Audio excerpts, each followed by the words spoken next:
Good morning, students. Last time we have started last topic from our 12th syllabus, that is green chemistry and nanochemistry, in which in last lecture we have discussed what is meant by green chemistry. Now we are going to see nanochemistry. First, introduction to nanochemistry. Nanotechnology plays a big part in the manufacture of many materials like cloths, sunglasses, computer hard drives, cleaning products, etc. We have been using lasers in DVD, CD players for a long time, which contains nano-size components. Figure shows comparative scales from micromaterials to atoms. Also observe another figure which depicts the material in nature as well as devices that are man-made. In both figures, some objects like tennis ball, ant, human hair, we can see with our own eyes. Whereas bacteria, virus, blood cells, we cannot observe with naked eye. These are called nanomaterials. What is nanoscience? Nanoscience is the study of phenomena and manipulation of materials at atomic, molecular and macromolecular scale, where properties differ significantly from those at a large scale. How do we define nanotechnology? Nanotechnology is the design, characterization, production and application of structures, device and system by controlling shape and size at nanometer scale. Why nano? The nanometer scale. Nano in Greek means dwarf. But in actual case, nano is even smaller than dwarf. Conventionally, the nanometer scale is defined as 1 to 100 nanometer. 1 nanometer is 1 billionth of meter. That is 1 nanometer is equal to 10 raised to minus 9 meter. The materials we see around us are bulk materials that possesses microscopic physical properties. Grain of sand, that is micron sized material, also possesses same bulk properties, but material synthesized at nanoscale, that is 1 nanometer to 100 nanometer, possesses unique optical, structural, thermal, catalytic, magnetic and electrical properties. These properties change as a function of size and are very different from their bulk materials. What is nanometer material? The nanomaterial is a material having structural components with at least one dimension in the nanometer scale, that is 1 to 100 nanometer. Nanomaterial are larger than single atoms but smaller than bacteria and cells. These may be nanoparticles, nanowires, and nanotubes according to dimensions. Nanostructured materials may be large organic molecules, inorganic cluster compounds, and metallic or semiconductor particles. What is 0, 1 and 2 dimensional nanoscale systems? Now first, 0 dimensional nanostructures. For example, nanoparticles. A 0 dimensional structure is one in which all 3 dimensions are in the nanoscale. Then second, one dimensional nanostructure. For example, nanowires and nanorods. A one dimensional nanostructure is one in which two dimensions are in the nanoscale. Third, two-dimensional nanostructures. For example, thin films.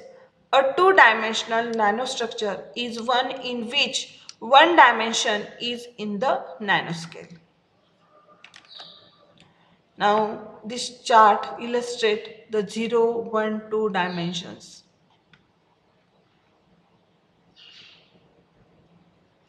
Now here nanomaterial dimensions are given. all three dimensions, that is 100 nanometer. Nano material type is nanoparticles, quantum dots, nano shells, nano rings, micro capsules. For examples are given there. Two dimensions are nothing but less than 100 nanometers, nanotubes, fibers, nanowires. And lastly, one dimension which are less than 100 nanometer. Now, nanomaterial type is thin films, layers and coatings. Now, definition of nanochemistry. It is the combination of chemistry and nanoscience. It deals with designing and synthesis of material of nanoscale with different size and shape, structure and composition, and their organization into functional architectures. Nanochemistry is used in chemical, physical, material science as well as engineering, biological and medicinal applications. For example, a very high useful application of nanochemistry is in medicine. A simple skin care product of nanochemistry is sunscreen. Sunscreen contains nanoparticles of zinc oxide and titanium dioxide. These chemicals protect the skin against harmful UV, that is ultraviolet rays, by absorbing or by reflecting the light and prevent the skin from damage. Now we are going to see characteristic features of nanoparticles. First, color. It is an optical property that is different at nanoscale. Elemental gold, as we know, has nice shining yellow color.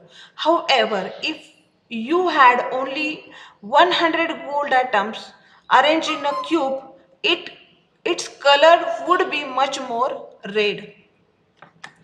Now, surface area. High surface to volume ratio is very important characteristic of nanoparticles. If a bulk material is subdivided into a group of individual nanoparticles, the total volume remains the same, but the collective surface area is largely increased. With large surface area for the same volume, these small particles react much faster because more surface area provides more number of reaction sites, leading to more chemical reactivity. Explanation of increase in surface area with decrease in particle size. Now, third property is catalytic activity. Due to increase in surface area with decrease in particle size, nanomaterial based catalysts show increased catalytic activity.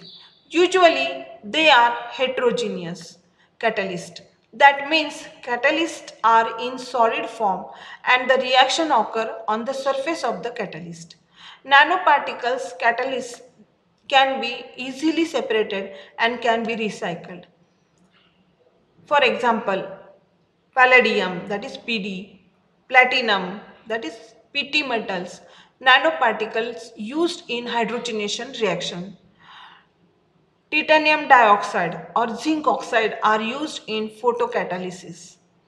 Gold in bulk form in unreactive, but gold nanoparticles are found to be very good catalyst for various organic reactions. Now we are going to see analysis or characterization of nanomaterial. The synthesized material in analyzed The synthesized material is analyzed by various analytical tools or techniques. The name of the techniques and its use is described in the following table. For example, name of technique: UV visible spectroscopy. Instrument used is UV visible spectrophotometer. And information we get is preliminary confirmation of formation of nanoparticles. Second technique is Second technique is X-ray diffraction, that is XRD. The instrument used is X-ray diffractometer. Information get is particle size, crystal structure and geometry of the crystal. Third technique is scanning electron microscopy. Instrument used is scanning electron microscope, that is SEM. Information we get is structure of surface of material, that is morphology. 4 number, transmission electron microscopy. Instrument used is transmission electron microscope, that is TEM, and we get information is that of particle size. Then last one, that is name of technology is FTIR, that is Fourier transform infrared spectroscopy. Instrument used is Fourier transform infrared spectrophotometer, and information is absorption of functional group binding nature. Now we are going to see history of nanotechnology. Nanomaterials have been produced and used by human for hundreds of years. However, understanding of certain materials as nanostructured material is relatively recent. Due to the development of advanced tools, that is sophisticated instruments, it has been possible to reveal the information at nanoscale.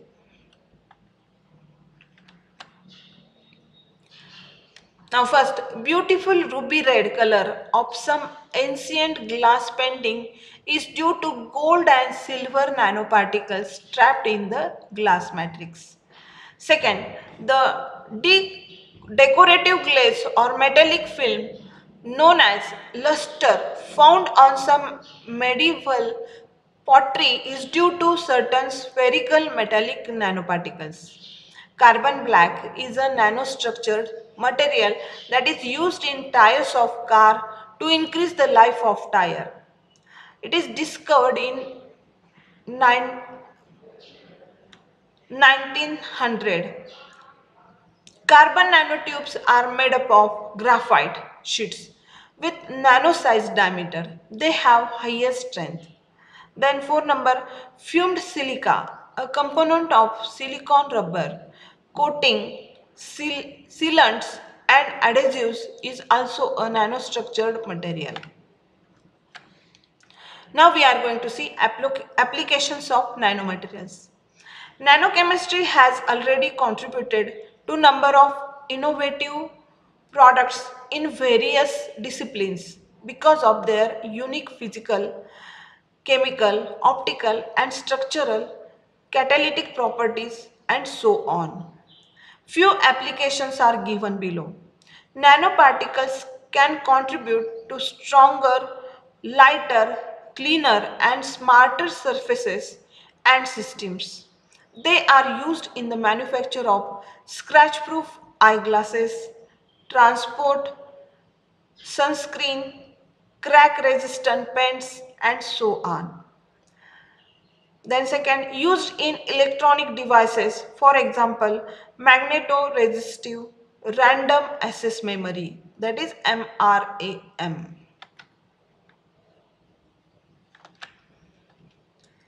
The next, nanotechnology plays an important role in water purification techniques.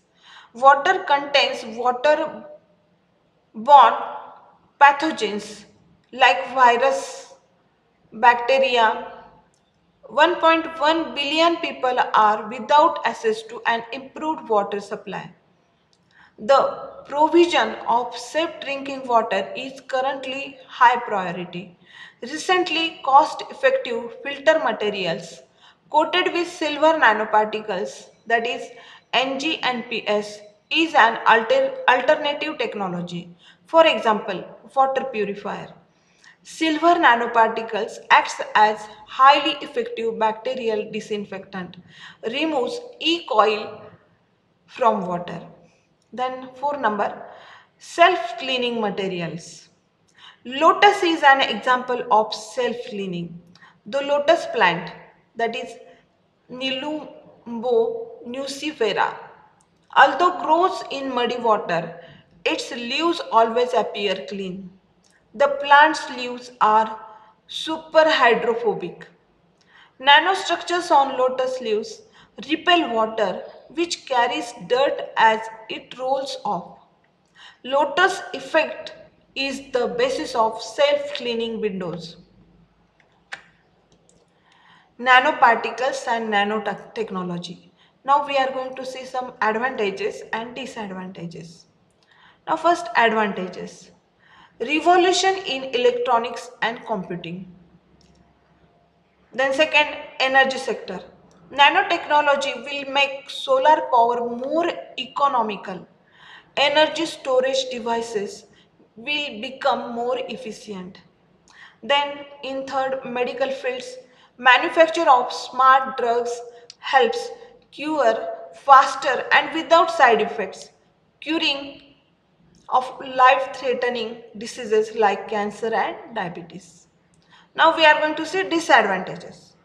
Despite the possibilities and the advancements that the nanotechnology offer to the world, there also exists certain potential risk involved with the disadvantages of it. Nanotechnology has raised the standard of living, but at the same time, it has increased the pollution, which includes air pollution.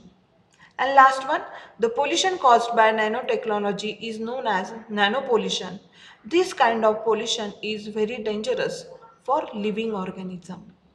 Now here we have completed our last topic from our syllabus, that is green chemistry and nanochemistry. Thank you.